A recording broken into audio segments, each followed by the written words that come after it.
So it's been about a week since the banned and scheduled announcement that saw Starvo head off into the ether, so I never have to deal with him again. But he was also followed by Chane, as well as Chane's weapon, the Galaxy Black, and we've had a few cards banned since then, so let's talk about that ban list, but also talk about my feelings on the Live and Legend system, because I think that there's a few things that might need ironed out. Anyways, before we get into the video, if you want to stay up to date with all things Flesh and Blood, as well as watch things like deck techs, meta discussions, box openings, all sorts of Flesh and Blood stuff, then consider getting subscribed. Anyways, let's get into the video. So this scheduled ban and suspended announcement has seen Bravo star of the show and Chane CC version head off into the sunset.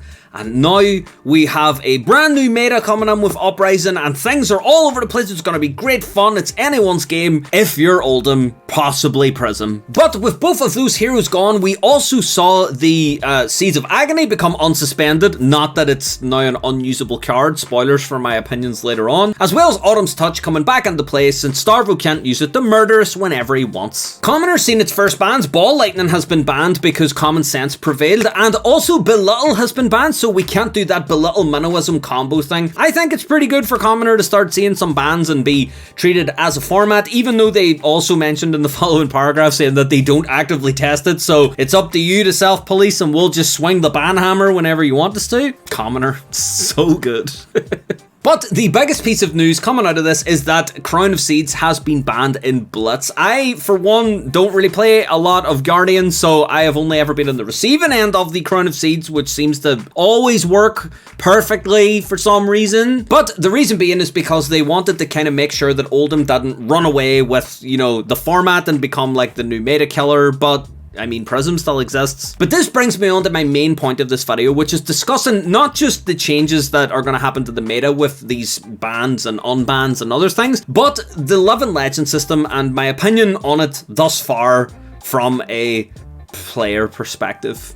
So for anyone that doesn't know, Live and Legend happens whenever a hero crosses 1000 Live and Legend points. What are Live and Legend points, you ask? Well, I'm glad you asked. It's points awarded to a hero whenever that hero wins a certain event. The number of points they get is based on the size of the event. There's a handy table that's on the Flesh and Blood website, and yeah, as soon as they cross 1000 points, that's it, you're Live and Legend, you're gone. Except you're not. What I mean by that is that once you cross that 1000 points, you usually have to wait until the next scheduled ban, and suspended announcement thing, until the hero actually goes Live and Legend and moves off into the Hall of Champion Legends that I don't have to worry about anymore. But therein lies the problem. It really felt as though after Starvo hit Live and Legend and after Chane hit Live and Legend, that they still dominated the format for weeks after going Live and Legend. We had an entire ProQuest Season 2 where Starvo was around, even though he hit Live and Legend pretty much at the start of that season. Now, the reason for Live and Legend is so that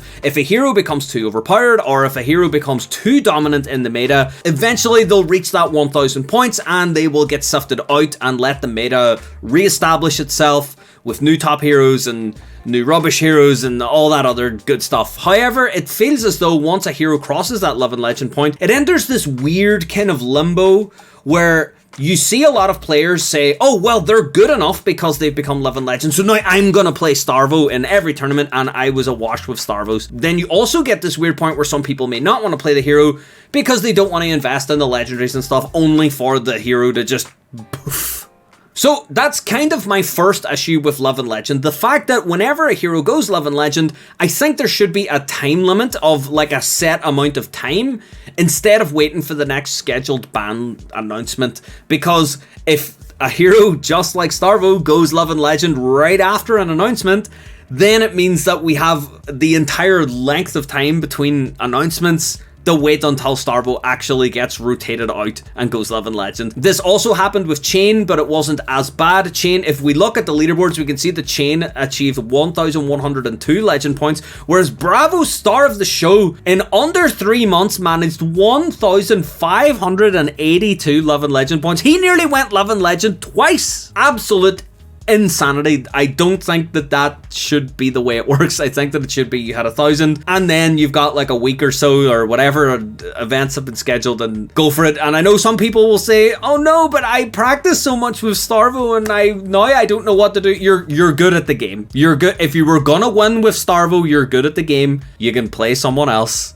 You're fine. I believe in you. And also now looking at this table, we can see that the next hero that is probably poised to go 11 Legend is going to be Prism. Prism didn't lose anything at all in the ban list, and the Prism lists that were out there are some of the most competitive lists that we've ever seen for Prism. And so I can say with relative confidence that Prism is going to be going 11 Legend pretty soon, which means the 2 Monarch heroes are going to be 11 Legend. Therein lies a really strange place to be for that set. So let me give you a wee bit of background on my next opinion on 11 Legend. So I have recently had the pleasure of introducing one of my friends to Flesh and Blood. We have just built a few commoner decks. I've tried to build some balanced like common and rare lists. We've used the Ira Welcome deck. We're just sitting at the kitchen table jamming out games. He's beat me a load. I've beat him a load. We're just learning all about the game, and it's loads of fun. However, he started asking me some questions about how to get deeper into the game. I provided him a playset of every common and every rare in the game so he can go away and brew to his heart's content, but he asked me, what set should I buy if I like this hero? That is a really weird question. It's gonna be the topic of another video about like how to best introduce people to Flesh and Blood, but it was strange. I had to explain that like, hey, you really like Ninja, you had loads of fun playing that Ira Welcome deck. I wouldn't buy Arcane Rising if I were you. And he was wondering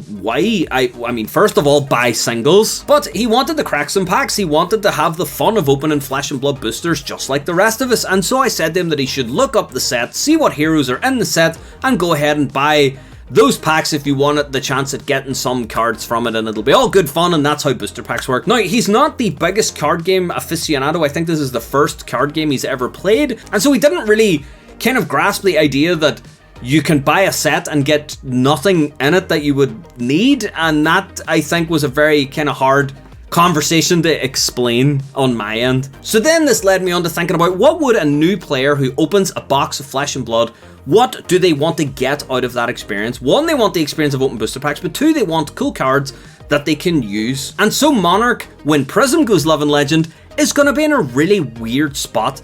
Now, Classic Constructed is the format that you are going to have to play. I mean, I know some LGSs out there that only like to play Blitz. I know some LGSs out there that only like to draft or do Classic Constructed, and that's great. You feed into what your community want, but at the same time, if you're going to be going to events like ProQuest, you're going to skirmishes, Battle Hardened, Callings, things like that, you're going to have to play Classic Constructed at some point. And telling a new player that when they open Monarch that a major amount of cards in that pack are not useful in the Classic Constructed format, that leaves Monarch in a really strange place to be. I do remember having the same kind of conversation back whenever Seeds of Agony was banned. I feel as if, even though yes, Drone of Brutality was banned beforehand, Seeds of Agony was the first one that really happened whenever Flesh and Blood was on like a global scale, and so it was the first one that a lot of people felt, but at the same time, it affected the beginner experience. Now that ban happened around the time that my then local LGS were like building its community, like we were all getting involved in the community building aspect, and new players coming in, we were recommending them the Monarch Blitz decks, but recommended people the Chane Blitz deck when it now contained banned cards was a really weird experience on our part. We were telling new players, hey, buy this deck, and then upgrade it by throwing these other cards out, adding some other cards on.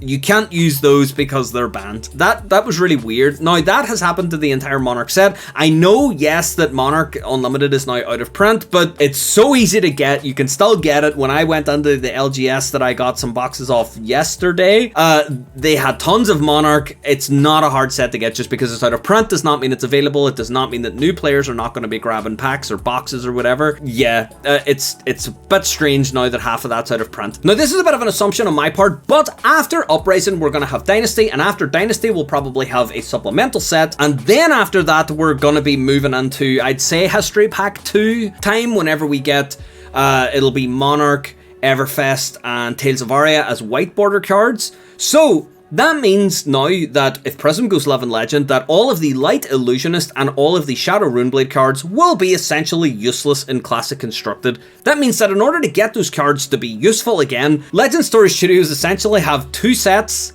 in order to make a Light Illusionist or a Shadow Runeblade hero, in order to make the newly printed cards in History Pack 2 legal. Yeah, I'm not saying that it's a bad idea because like I'm big brain and that I know a lot about it. I'm assuming Legend Story Studios have thought about this and that they have a solution to this problem. But on the outside, it definitely is a problem. The way that Love and Legend is currently set up means that half of Monarch is essentially going to be useless, and also the upcoming History Pack 2 might have a bunch of cards printed on it that are useless in Classic Constructed, as well as the fact that some heroes after going Love and Legend can just stay dominant in the format forever until they decide to go away, and like weeks afterwards it's a bitter pill to swallow. So yeah, that's my opinion on the Love and Legend system. I know that it was a bit of a rambly video, but mainly I wanted to just get the points out there that from a beginner perspective, you're now giving them cards that they can't use, but also from a player perspective, you're also having heroes that have crossed Love and Legend that people still have to worry about. It's a weird system. As I say, I'm assuming that there's going to be fixes for it in the future because LSS said they're going to be tweaking it as they learn more about the system and the game and the meta and players and all that other stuff. But yeah, I hope you liked the video. If you have any opinions, please let me know down below, or if leaving a YouTube comment isn't your thing, you can also contact me over on Twitter. I'm usually pretty active over there, so feel free to drop me a message and we can chat about Flesh and Blood. Anyways, thanks for watching this video, and I'll see you guys next time.